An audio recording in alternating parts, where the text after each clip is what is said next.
Ingrédient numéro 4, maîtriser les chiffres d'or de votre entreprise. À l'ingrédient numéro 3, nous avons parlé de l'importance d'avoir une obsession magnifique envers vos objectifs écrits, de l'endroit où vous désirez aller. Maintenant, demandez-vous quelle est ma situation actuelle, car vous êtes le capitaine de votre navire. Suite au premier exercice dans lequel vous avez défini votre destination, vous avez maintenant votre carte maritime et vous connaissez votre point d'arrivée. Mais avant de quitter le quai, il serait très prudent de votre part de vérifier l'état de votre coque, de votre moteur, de vos instruments de bord et de vos voiles avant de pouvoir voguer doucement et en parfaite sécurité vers votre destination. Pour ce qui est de votre entreprise, ne vous inquiétez pas. Pour ce faire, il y a seulement quelques chiffres clés à observer. Mais vous devez garder régulièrement un œil sur ces chiffres si vous voulez avoir du succès tout le temps. Quelle que soit la taille de votre entreprise, de votre activité, vous avez besoin d'un minimum de fonds. Ne serait-ce que pour louer les locaux, payer les salaires, financer le stock, faire de la publicité, de la formation, de l'accompagnement, etc. Si vous n'avez pas un minimum de fonds nécessaires pour lancer votre activité, avec le temps, bien sûr, vous serez limité dans votre développement et obligé malheureusement de fermer la boutique. Je vous recommande d'avoir, si vous voulez, en termes de sécurité, toujours un capital minimum qui vous permet de couvrir en moins entre 3 à 6 mois d'activité en cas de stagnation du marché. Cela veut dire que vous aurez les moyens nécessaires pour travailler sans crise financière pendant les 3 ou les 6 mois. Pendant cette période, vous devrez mettre en place un système d'organisation qui vous permettra d'avancer sans vous arrêter. Alors, afin de maîtriser les chiffres d'or, les chiffres clés sur lesquels vous devrez avoir un œil constant, il vous faudra répondre à 6 questions. Alors, la première question, quels sont vos coûts fixes? Quelles sont vos charges fixes? Afin de calculer votre seuil de rentabilité, donc vous devrez avoir au moins deux choses en tête. Tout d'abord, vous devrez connaître tous les coûts fixes que vous devrez assumer chaque jour, chaque semaine, chaque mois, comme les frais d'assurance, loyer, les salaires, les frais de télécommunication, etc. Tout simplement, vous devrez répondre à la question, qu'est-ce que cela me coûterait-il d'être simplement dans mon affaire sans client, si je n'arrive à rien vendre. Voilà. Deuxième question. Combien de ventes avez-vous besoin de faire afin de couvrir les charges fixes, ce qu'on appelle le point mort? Au quotidien, bien sûr, par semaine et par mois. Supposons que vous vendez des chapeaux, vous achetez les chapeaux au prix de gros d'un coût unitaire de 25 dirhams, vous vendez ensuite ces chapeaux, chacun bien sûr à 50 dirhams. Bien sûr, votre bénéfice brut est de 25 dirhams par chapeau. Alors, vous avez fait le calcul de vos fixes et vous savez que cela vous coûte environ 250 dirhams par jour pour exploiter votre entreprise. Donc, pour atteindre le seuil de rentabilité, vous avez besoin de vendre 10 chapeaux tous les jours, sachant que chaque chapeau vous permet 25 dirhams de marge brute, donc fois 10 chapeaux, donc ça vous donne 250 dirhams et ça couvre les charges fixes. Toutes les autres ventes additionnelles dans la même journée seront des profits dans vos poches. Voilà. Donc le calcul, il est très simple. Vous pouvez maintenant vous fixer des objectifs de vente pour chaque jour, chaque semaine et chaque mois et les partager ensuite avec vos commerciaux pour qu'ils puissent mieux vous aider à les atteindre. Vous conviendrez d'une cible éclairée et plus facile à atteindre pour justement ne plus viser dans le noir. Voilà. Troisième question, quel est le montant de panier moyen par client? Connaître le montant de la transaction moyenne qui se fait dans votre business est un excellent point de départ pour vous permettre de créer un plan pour améliorer vos ventes et bien sûr votre système d'organisation d'une manière générale. Supposons qu'un client régulier achète pour 400 dirhams dans votre business, si vous pouvez mettre en place différentes stratégies qui incitent les mêmes clients à acheter un volume régulier de 500 dirhams au lieu de 400 dirhams, vous venez en bout de ligne d'augmenter votre chiffre d'affaires de façon vraiment importante. Bien sûr, à l'école des affaires, nous vous donnerons d'étonnantes stratégies que vous pouvez mettre immédiatement en application, bien sûr, si vous avez la chance d'être parmi nous à l'école des affaires spécialisées en coaching joyeux et accéléré. Alors, la quatrième question, quel est votre taux de conversion? Imaginons que vous êtes le seul commercial de votre entreprise, vous prospectez en moyenne 10 prospects par jour. Combien de ces gens, bien sûr, que vous avez prospecté, achètent grâce à votre contact?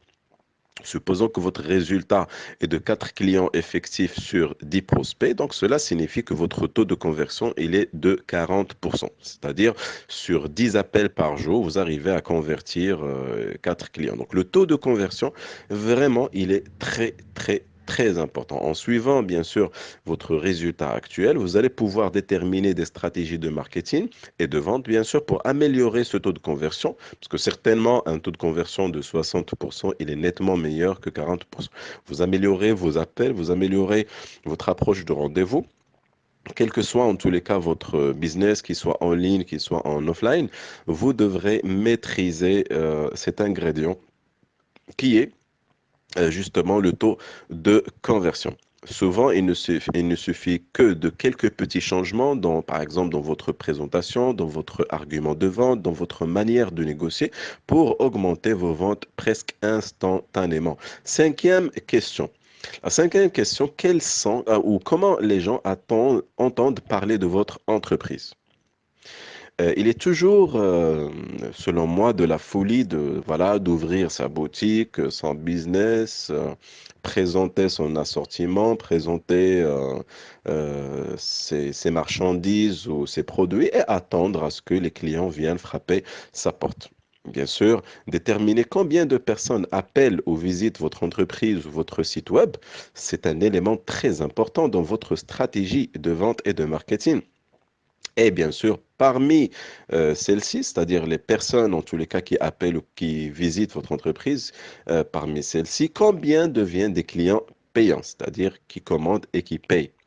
Quand on sait combien de nouveaux clients visitent notre entreprise ou qu'ils ont vu notre annonce, il devient plus facile de suivre notre budget de marketing et de déterminer où investir pour obtenir les meilleurs résultats. Ou est-ce que je vais, par exemple, investir sur une annonce au journal? Est-ce que je vais investir sur ma page Facebook? Est-ce que je vais investir sur la publicité, en tous les cas en offline, par exemple des flyers, etc., etc. Donc c'est important de savoir d'où viennent nos clients, quel est le canal principal par lequel viennent nos clients, et à partir de là, nous convenons une stratégie qui nous permet d'investir, par exemple, chaque dirham dans le canal le plus important selon nous. Assurez-vous que votre personnel sonde les clients et écrive ces détails dans un système d'information ou tout simplement dans des fiches dédiées à cet effet, des fiches papier. Voilà. Sixième question, combien de fois vos clients réguliers achètent par année? Si un client fidèle achète votre produit ou service une fois par an, comment pouvez-vous l'influencer à acheter le plus souvent?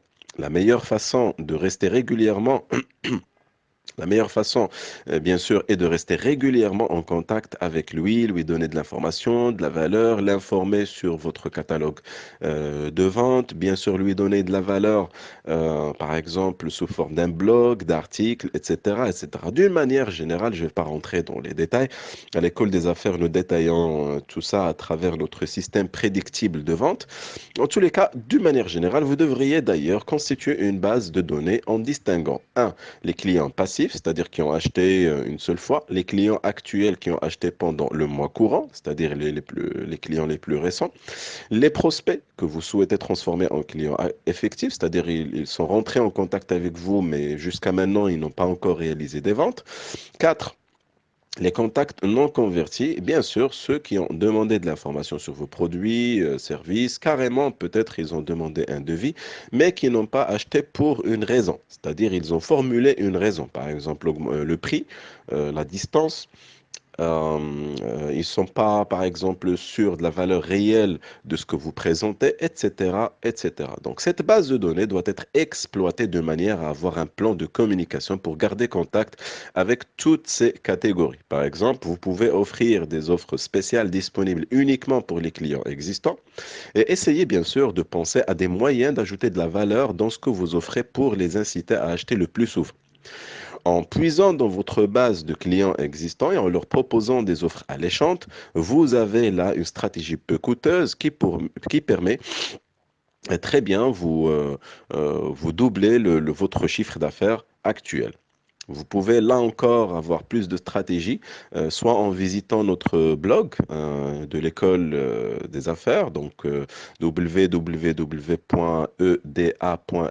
Donc vous rentrez, vous allez voir quelque part dans le menu blog et vous allez bien sûr recevoir des conseils et des stratégies pour booster votre marketing et votre système de vente.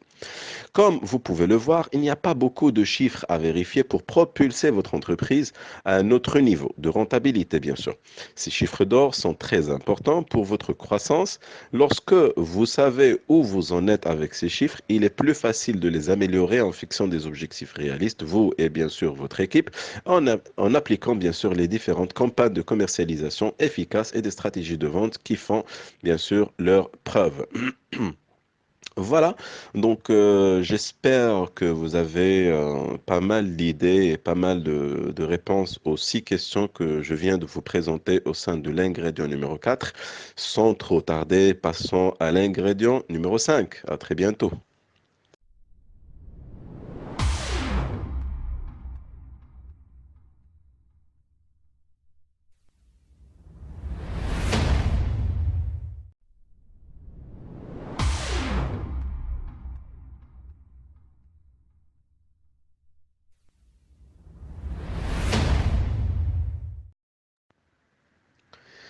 L'ingrédient numéro 3.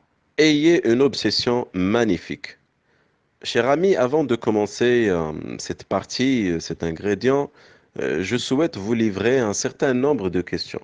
Un certain nombre de questions qui vont éveiller votre conscience et qui vont changer votre paradigme et votre perception. Répondez s'il vous plaît à ces questions. Quels sont vos rêves d'ici 5 ans? Quel est votre chiffre d'affaires ciblé pour cette année? Quel est le revenu mensuel que vous souhaitez avoir chaque mois ou cette année? Quel est le style de vie que vous souhaitez avoir dans votre vie et pour lequel vous avez créé votre business? Au-delà de l'argent, quelles sont vos motivations pour atteindre vos objectifs? Plus votre image sera claire et précise, plus vous approfondirez celle-ci en visualisant tous les détails agréables et plus fort votre désir sera, plus il vous sera facile de garder votre esprit fixe et focalisé sur l'image de ce que vous voulez avoir, faire, être et obtenir. Votre désir à réaliser ce que vous voulez va éveiller en vous un stress certes positif, mais qui vous incitera à vous comporter régulièrement, consciemment dans le sens de vos objectifs. Regardez, cher ami, si malheureusement vous n'avez pas un désir ardent envers ce que vous voulez obtenir, être et avoir, vous n'allez pas malheureusement aller plus loin que ce que vous êtes aujourd'hui ou que ce que ou là où vous êtes aujourd'hui. Voilà. Donc malheureusement, je constate souvent que plusieurs entrepreneurs demeurent immobiles face à leurs objectifs. Ils savent exactement quoi faire et comment le faire, mais ils ne font rien. Et ça, c'est une question magique. Pourquoi? Pourquoi plusieurs entrepreneurs, ils savent que pour gagner en business, il n'y a pas 1000 choses. Il faut tout simplement avoir des prospects, il faut les convertir en clients, il faut faire acheter le client plusieurs fois dans notre business, il faut le fidéliser, il faut lui demander de nous recommander, il faut maîtriser les finances. On sait ce qu'il faut faire chaque jour, chaque seconde, mais on ne le fait pas. Pourquoi? En réalité, les entrepreneurs qui ne font rien pour avancer, ils n'ont pas tout simplement l'obsession magnifique. Ils n'ont pas cette image d'un avenir prometteur ou cette promesse d'un futur meilleur. Bref, ils n'ont pas de vrais objectifs challengeants et ultra clairs. Vous méritez, cher ami, de rêver et de vous reconnecter avec l'enfant que vous êtes, l'enfant intérieur qui existe à l'intérieur de vous. Si vous remarquez, les enfants, ils sont hyper souriants, hyper créatifs, hyper passionnés. Et vous aussi, vous devrez être cet enfant. Parce que le fait justement de vous reconnecter avec cet enfant va vous aider à clarifier ce que vous voulez. Ça vous aidera à générer de l'énergie et de l'élan dont vous avez besoin. Je souhaite à ce que, tout simplement, à ce que vous ayez en tête une petite métaphore. Imaginons que je vous propose de faire un puzzle de 500 pièces sans modèle. Je ne vous donne pas l'image finale. Combien de temps cela vous prendrait-il pour justement constituer cette image de puzzle? Une heure? 5 heures? 24 heures? Une année? Combien? Alors maintenant, si je vous donne ce même puzzle, mais cette fois-ci accompagné d'un modèle qui représentait une image, mais elle est floue, elle est un peu abstraite, les éléments sont difficiles à distinguer. Ne seriez-vous pas découragé d'avance? Allez-vous essayer même de faire un premier pas? Certainement pas. Bon, d'accord. Maintenant, avançons un petit peu. Je vous donne le puzzle qui représente une image claire, détaillée, dont vous avez le modèle. Votre travail certainement sera plus facilité. Ben, la même chose, sachez que la clarté est un pouvoir. Nous avons tous à l'esprit des personnes qui progressent fermement vers leurs objectifs et d'autres qui tournent en rond ou se déplacent en traînant les pieds. Pourquoi? Parce qu'ils n'ont pas pris la peine de passer quelques minutes pour se fixer des objectifs clairs et vivre la vie qu'ils méritent.